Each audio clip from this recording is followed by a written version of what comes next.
Bom, será que Felipe Leão seguirá barrado na barreira de Oz? De novo, peraí. Felipe Leão não é bem-vindo na barreira de Oz. Será que seguirá uma pessoa não grata na barreira de Oz? Bom, hoje aqui a gente vai fazer a nossa leitura comentada da minha crítica sobre Wicked, filme que eu assisti recentemente. Na verdade, eu fui obrigado, forçado a assistir esse filme por duas pessoas. Primeiro, o Oscar, porque eu me comprometi a assistir todos os filmes indicados e eu já tinha falado pra vocês. Eu tava torcendo pra esse filme não ser indicado, porque a minha vontade de assistir esse filme era quase zero. Com muita clareza, dizia o seguinte: se fosse indicado, coração aberto. Coração aberto pra assistir. E assistir. E a segunda pessoa é o querido Pedro Braga, meu amigo, que fez todo um cenário pra isso acontecer aqui em casa. Trouxe comida, fez um bando de palhaçada. Não, tem que se vestir de tal maneira, vestir de outra, verde, rosa, e eu fui de vermelho, mas não porque eu sou chato, gente, é porque eu já tava com a camisa vermelha, não ia trocar. Não ia trocar. Desculpa, fãs de Wicked. É só porque eu já tava aqui, ó. Eu tava com essa camisa aqui, inclusive. Eu saí do quarto da live, fui pra sala pra ver filme. Eu já tava com a camisa e já fiquei. Tá? Vamos lá, vamos ver o que eu achei sobre Wicked. Eu sei que você já conhece o Introdução ao Cinema, então calma aí que eu tenho uma novidade pra você. Agora o curso tem um plano mensal. É isso mesmo, além do plano anual, agora você tem uma nova opção de acesso aos benefícios do curso. São 2 aulas novas todos os meses sobre os mais diversos assuntos relacionados ao cinema. Linguagem, teoria, história, crítica, política, filosofia relacionada ao cinema. Além do Cineclube IAC, um encontro ao vivo via Google Meet, onde discutimos 2 filmes referentes às 2 aulas daquele mês. Então faça parte do curso de cinema contínuo mais charmoso do Brasil. E agora você não tem mais desculpa não. Link na descrição do vídeo. Vamos ver o que eu achei sobre Wicked? Tá aqui, ó. Wicked. Nem publiquei a minha crítica ainda. Qual vai ser a nota que eu vou dar? Tá aqui o texto. Qual vai ser a nota que eu vou dar pra Wicked? Que será? Que será?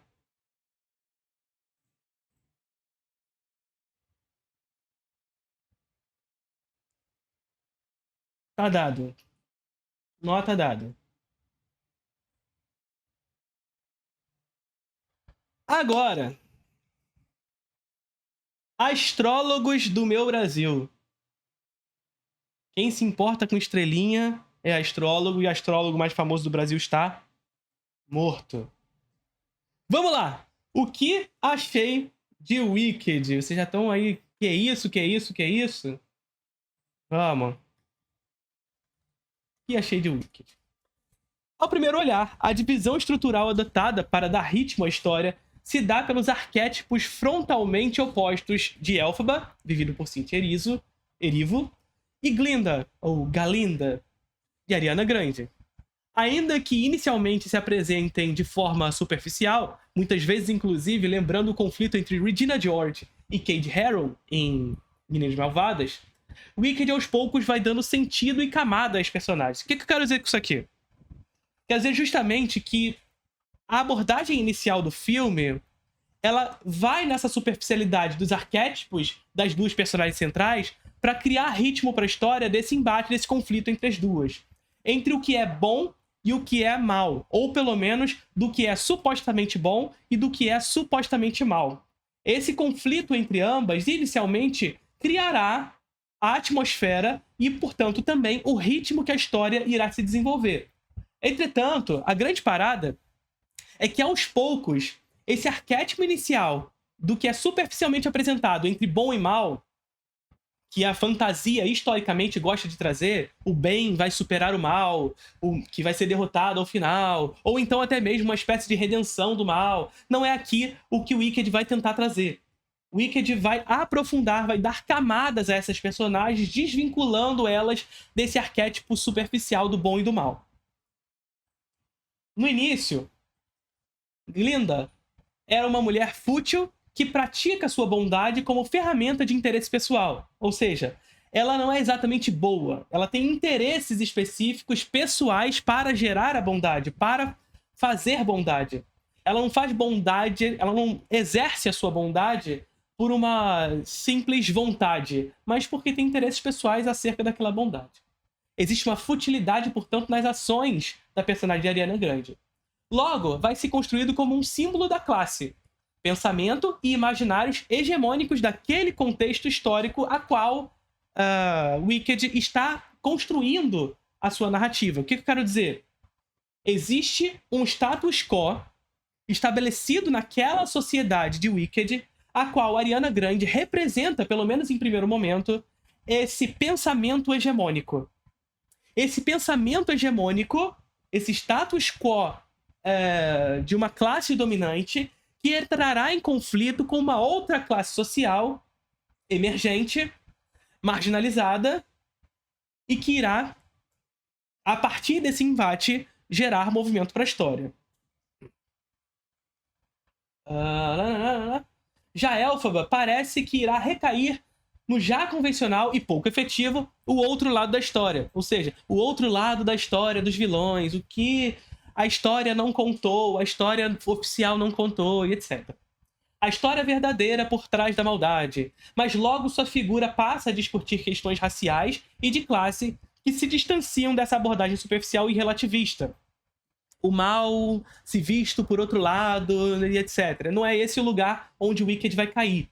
Por mais que se discuta a maldade na personagem da Cynthia Erizo, da Elphaba, desde o início a gente percebe que ela não é má. Que a maldade ali está, sobretudo, inserida sob um contexto específico de classe e de raça, discutindo o conceito de maldade como algo inerentemente construído pela ideologia dominante. Ou seja, a grande parada aqui é que Glinda representa de maneira superficial, ou pelo menos arquetipicamente, inicialmente, o bem, o bom, e Elphaba, arquetipicamente, inicialmente, o mal. Mas aqui, na verdade, é sobretudo como o bom enxerga a maldade. E não a maldade como ela é de fato. Percebe? É como o bom enxerga a maldade. E como, sobretudo, o bom irá mudar acerca dessa maneira de ver a maldade. Isso a gente vai chegar já já. Elphaba é vista como estranha e propensa à maldade desde a primeira vista.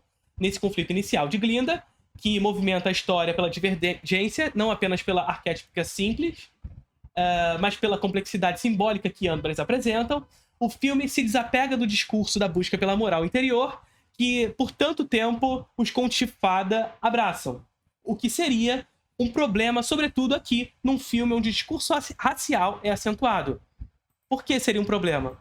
Porque esse discurso da busca pela moral interior, pela bondade que existe por dentro, ou seja, era um caminho que o Wicked poderia cair de maneira muito fácil, né? Na medida em que está contando a história, mais uma vez, dessas duas personagens que se colocam em conflito logo de cara e representam, de alguma maneira, inicialmente, o bom contra o mal, e esse mal que irá se redimir de alguma maneira, seria fácil, estruturalmente, que o filme caminhasse para uma narrativa onde, na verdade, a bondade da pessoa que era má, e portanto de Elphaba, era interior, estava por dentro.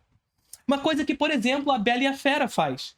Vocês percebem que a Bela e a Fera, o conto da Bela e a Fera, não só os filmes, caem nesse discurso? A fera, ela é fera por fora, mas por dentro ela é boa. No interior, se nós enxergássemos o interior da fera, ela é boa. Wicked, nós temos a suposta fera aqui. A suposta alegoria da Bela e a Fera. A Bela sendo a Ariana Grande, e portanto a Glinda. E a Fera, o que supostamente seria a Elphaba. Só que o Wicked não cai no discurso de buscar essa moral interior na personagem de Elphaba. Não. Ao contrário, ele tenta resgatar um outro princípio de dizer que essa ideia de bondade, na verdade, ela é também fruto do que ela é por fora. Porque o que ela é por fora, aquilo que ela aparenta ser, aquilo que ela faz, aquilo que ela é também aquilo que ela aparece. A sua pele é parte fundamental do seu eu. Então, o Wicked não cai no discurso de buscar a beleza interior, mas enxergar no que ela é como um todo para buscar, de fato, essa moral que tantas fantasias gostam de trazer. Ao contrário, Elphaba descobre seu valor apesar de Glinda. Percebe? Que aqui é uma outra questão que o filme poderia cair, porque a fantasia tem esses perigos que, mais uma vez, a Bela e a Fera, os contos de Bela e a Fera fazem. A fera se transforma, vira príncipe por conta de Bela. Percebe? É preciso uma Bela para que a fera deixe de ser fera, para que a fera possa descobrir a sua beleza interior. Aqui existe um movimento contrário. Na verdade, Elphaba se descobre enquanto Bela, descobre a sua beleza não por causa de Glinda, mas por conta de suas próprias ações, de suas próprias provações. E essas provações estão intimamente relacionadas pelo que ela é também em sua pele. Ao contrário, na verdade, a mudança fundamental em razão da outra se dá em Glinda. Elphaba não muda por conta de Glinda. Glinda muda por conta de Elphaba. Então, ao contrário, Elphaba descobre seu valor apesar de Glinda, não tendo em sua pele uma máscara que se oferece como uma barreira para se revelar, mas parte da descoberta de que sua pele é fundamentalmente o seu eu, sua moral e sua bondade. Por outro lado, Glinda, que tem sua transformação mais sentida em razão da outra.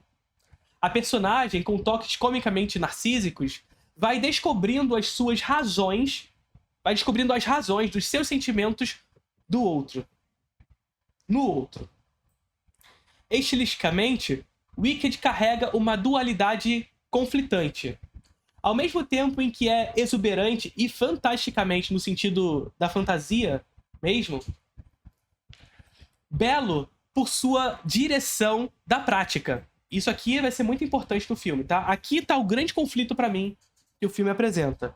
Porque, de fato, é um filme bastante exuberante em termos fantásticos, de fato. No que tange a palavra fantasia, no que tange o próprio gênero o qual o Wicked pressupõe se fazer. Então ele é fantasticamente belo, sobretudo, e aqui é uma coisa muito importante, sobretudo pela sua direção prática, pela sua praxis. O que eu quero dizer com isso? Eu quero dizer explicitamente sobre o momento em que se realiza a prática do filme. Ou seja, ali onde o diretor está em cena dirigindo o mundo, criando a encenação, criando a mise-en-scène, propondo uma ideia para aqueles cenários e como aqueles cenários reagirão frente aos seus personagens. Ou seja, a prática é uma prática fantástica. Fantástica aqui, não no sentido da adjetivação do termo, mas no sentido da fantasia. Carece justamente do que parece ser um cacuete que, infelizmente, Hollywood adota como prática, sobretudo na pós-produção. Então veja o que eu tô falando aqui. Existe em Wicked, pra mim, um problema que é uma quase sabotação da pós-produção à produção.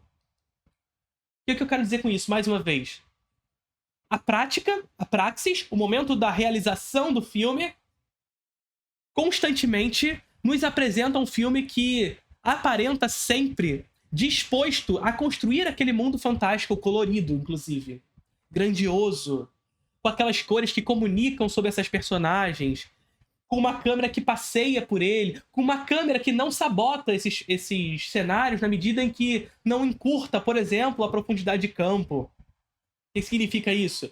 A profundidade de campo encurtada significa que o fundo será desfocado. Imagina um filme dessa dimensão fantástica, com cenários como aquele, desfocar o fundo, como muitos filmes contemporâneos realizam, como muitos filmes contemporâneos fazem. Ou então, quando distorcem esse fundo, distorcem esses cenários, sabotam aquilo que foi construído na prática. Wicked não faz isso. Entretanto, todavia, a pós-produção parece carecer justamente ou insistir nesse cacuete contemporâneo, onde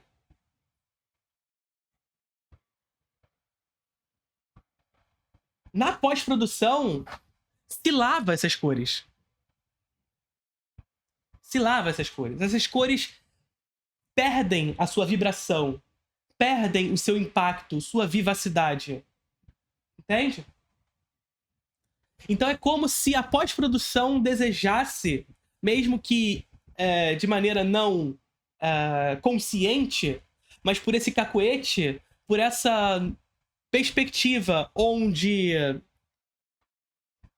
existe uma prática padronizada de se colorir posteriormente, de se dar, sobretudo, uma suposta sobriedade, uma suposta seriedade à encenação, porque estamos falando de um filme de fantasia, e para que o filme não seja infantil demais, eu preciso retirar um tanto dessas cores, o filme acaba caindo no que a prática convencionalmente acaba fazendo. Então aqui, a lavagem das cores e cenários na tentativa de dar à fantasia um tom de sobriedade e seriedade. O próprio diretor falou em fantasia realista. Não, pois é, então, isso é um problema que eu acredito estar no filme. Essa tentativa de dar um tom realista pela seriedade, pela sobriedade que se dá na pós-produção para um filme que se pressupõe fantástico.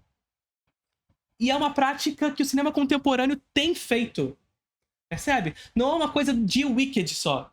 É uma coisa do cinema contemporâneo, que tem abdicado da fantasia mesmo quando o filme é de fantasia. Aqui em Wicked, eu até sinto que isso é menos sentido por conta da praxis. Por conta da parte da prática de fato. Por conta desses cenários construídos, por conta da câmera, portanto, do dispositivo do cinema permitir que esses cenários apareçam, que essas cores vibrem. Por conta dessa prática, a pós-produção até tenta tirar isso. Mas você ainda sente o verde lá. Você ainda sente o rosa lá. Você ainda sente vibrando essas cores, mesmo que arrefecidas, ali presentes, contando a história das duas personagens. Ainda assim, essa prática acaba sendo menos sentida justamente pela exuberante direção de Jon Chu. É visível no filme, não apenas em materiais promocionais que visam vender os bastidores como se estes em si fossem o resultado. E isso aqui é uma prática muito comum em época de Oscar. Você vê um monte de bastidor de filme e se encantar pelo bastidor mais do que o próprio filme. Vender o filme não pelo seu resultado, mas pelos seus meios. Que há um apreço complexo por construir um mundo de fantasias, com cores equilibradas pelo cenário e com uma câmera que valoriza tudo que foi construído.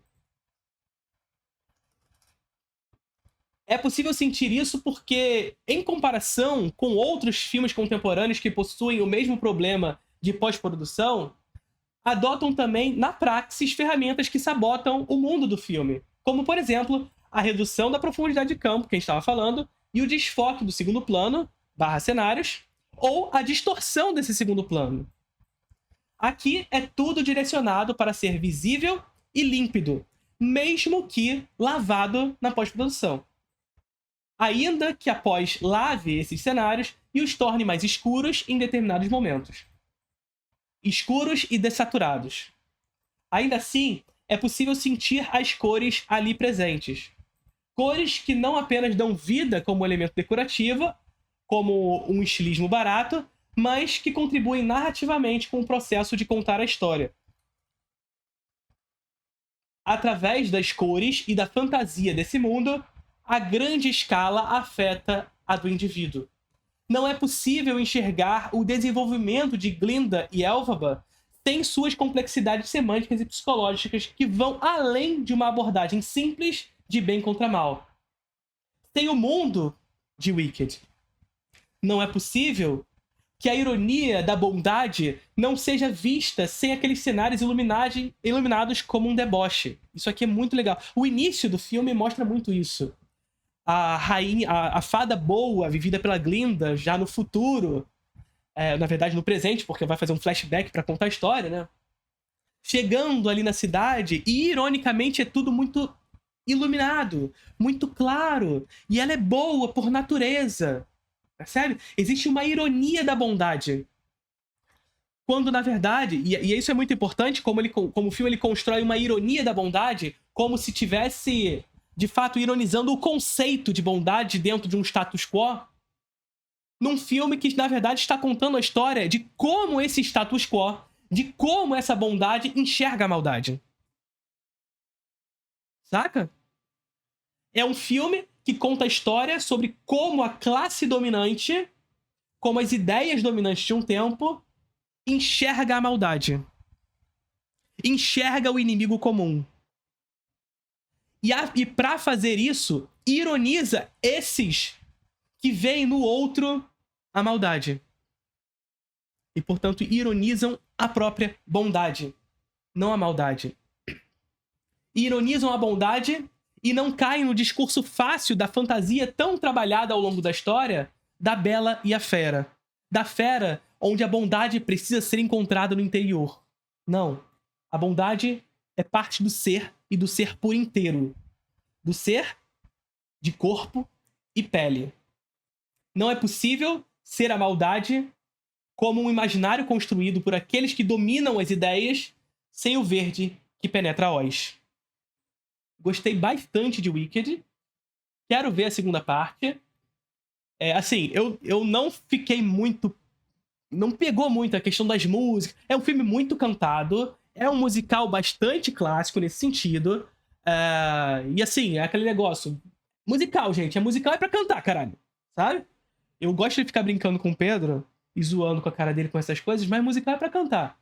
Então, se você vai ver o filme, é pra saber que você tá vendo música, música, música, música. Só que as músicas aqui, inclusive, elas ajudam a contar a história. Não é aquele negócio, do nada eles vão começar a cantar absolutamente sem nenhum sentido narrativo. Eles vão cantar absolutamente do nada, mas aquilo que está sendo cantado contribui narrativamente para o que está sendo contado. Isso é muito importante.